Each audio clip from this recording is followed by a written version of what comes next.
What is going on, everyone? Anthony here, and welcome back to another video here on Let's Talk Resident Evil. Now, this is a brand new screenshot breakdown for the recent press release and news of Capcom being at Tokyo Game Show, showing off all of their games, Street Fighter, Exoprimal, and of course, Resident Evil, Monster Hunter. The list goes on. They had a bunch of stuff, but the screenshots came in, and we also got a new trailer that they showed during the showcase. So the first thing we're going to look at is the screenshots, because of course, with every screenshot breakdown, normally they always include little screenshots here that they didn't show during the showcase. So let's get right into it. So it looks like this is a screenshot of Lady D during the Mercenaries add-on. And it looks like you can see the meter at the bottom there, which looks like it fills up, or it's used when you use a special attack. I think one of the main things that they're trying to focus on with these new characters is the fact that they can bring different abilities to the table that make them unique in the Mercenaries game, instead of just having the Ethan bare bones weapons and stuff like that, different weapons for each stages and different variations, stuff like that.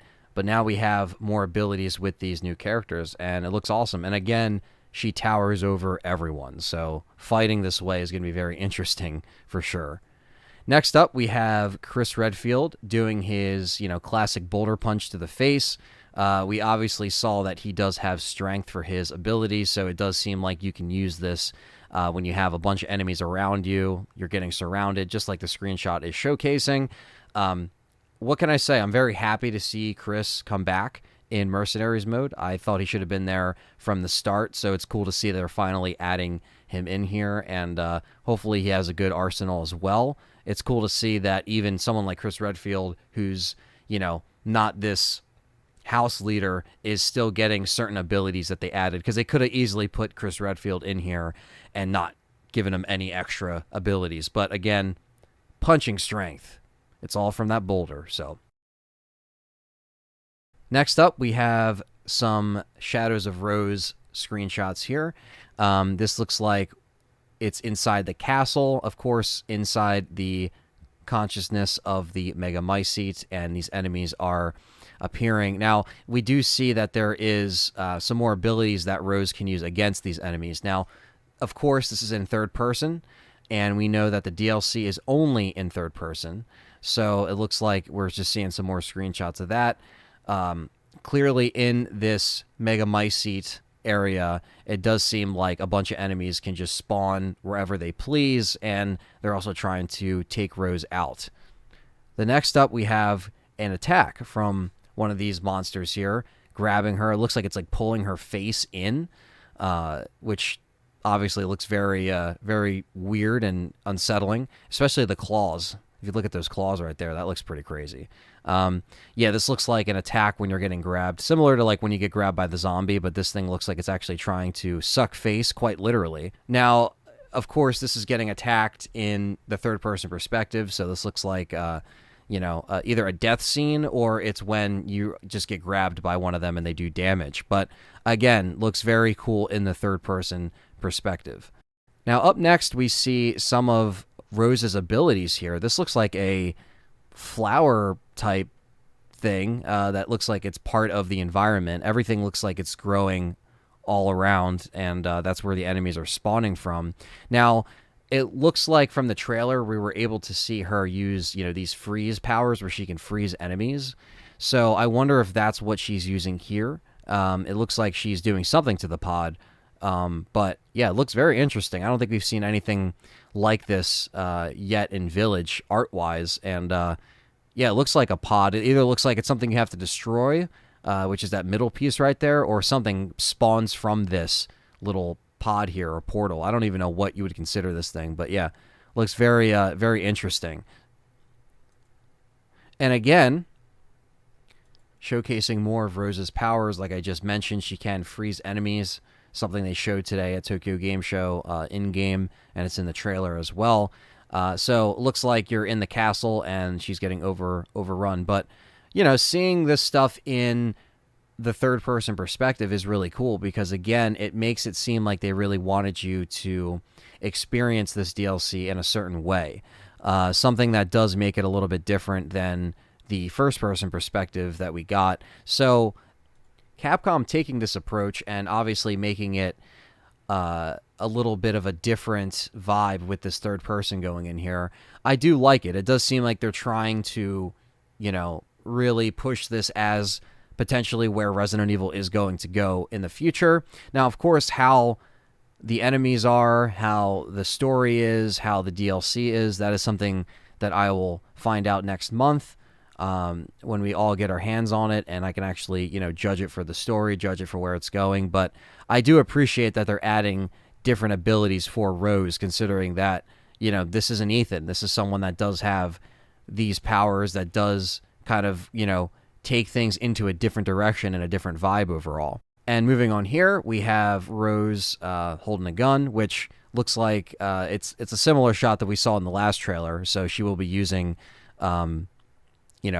firepower to a certain degree. And you can even see in her hands right there, you can see kind of like, you can see all the veins. And it looks like that's her, power is always kind of sitting there at the surface, potentially. But I don't know. That looks very different than what we saw before with the handgun. I don't think we saw a shot like that, or maybe we saw a close-up of her hands in the other screenshot from last time. But moving on here, looks like this is her entering the castle, and because she's entering the consciousness of the Megamycete in this story DLC, that is why all these areas are still around.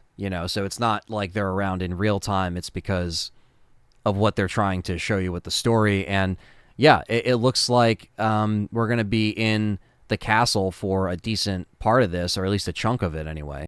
Some more shots of the third person. Seeing the castle in these third person shots, again, look really good. I just think that the third person mode for the overall story mode, the main story, and the DLC will be a nice little treat for fans that always like the third-person perspective. And I really understand that, a lot of people might want to also see this in first person, or just to have the option. So I know that might be a thing on people's minds. But like I said, I think it's more of an artistic choice at this point, that they wanted to kind of show this rendition of, Village, this DLC portion in third person.